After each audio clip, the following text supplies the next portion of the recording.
नमस्कार दोस्तों, आज की कहानी है जेठ जी की खास आदत।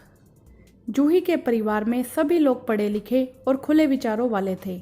उसके पिता एक आयुर्वेदिक डॉक्टर थे।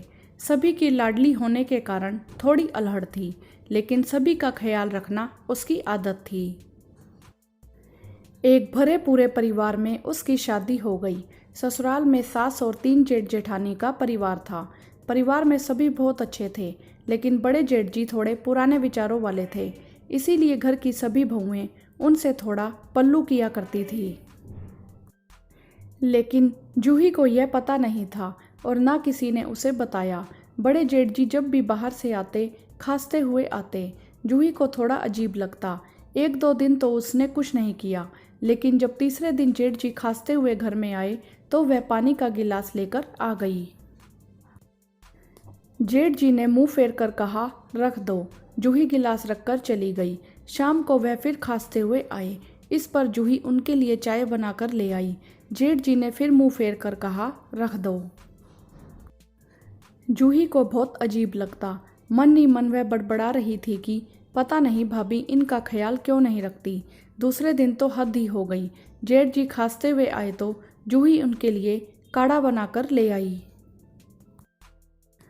जेठ जी उसका मुंह ताकने लगे और अपनी पत्नी को आवाज लगाई।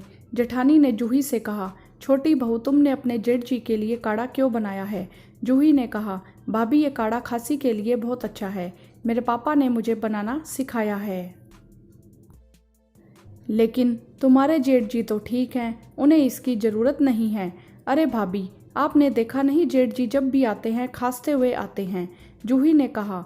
यह सुनकर सभी जेठानियाँ और सासू माँ खिलखिलाकर हंस पड़ी। बड़ी जेठानी ने कहा, छोटी बहू इन्हें खांसी नहीं है, वह तो इनकी आदत है।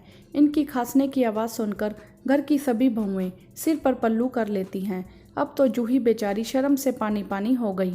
अब जब भी जेठ जी खांसते हुए बाहर से आते, घर की सभी बहुएं खिलखिलाकर हंस पड़ती।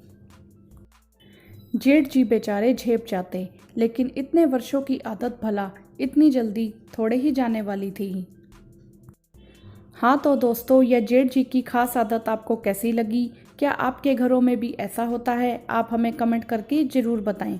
वीडियो को लाइक करें, शेयर करें और चैनल को सब्सक्राइब भी करें। धन्यवाद।